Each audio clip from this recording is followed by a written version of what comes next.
working. Yeah, so far so good.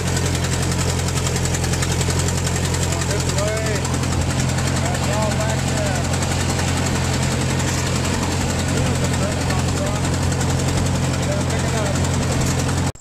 Looky there, I made it home. Now we'll probably make little pieces out of that thing. Anybody need a good heavy duty wood splitting cylinder? Got a bunch of them. And 2 good tires. The old 17 didn't want to make it up that little hill there in high gear. But we made it. Yeah, this is how we had it hooked up.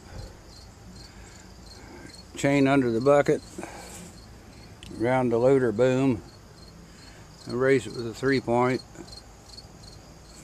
Had a chain on the front axle to get the wheels, keep them level when it got off the ground.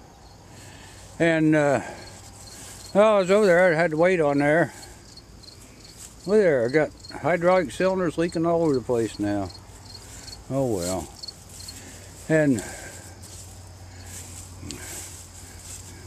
took the weight off the back and put it on the front. That held the front end down. It sure had me worried all the way coming home. The darn bucket was bouncy, bouncy, bouncy, bounce. I just kind of imagined kapooey. But we made it. That's about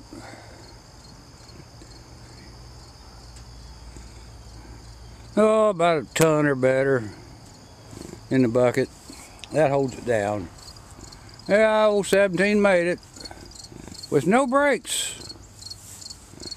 I guess if the occasion come I need to stop in a hurry, all I had to do is hit the hydraulic levers and it would have stopped for sure. But we made it. I guess the boys seem to think this is a base of like a 460 tractor underneath or something equivalent. Anyhow,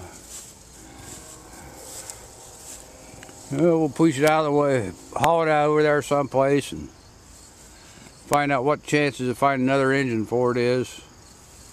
Or if we can't find that, we'll just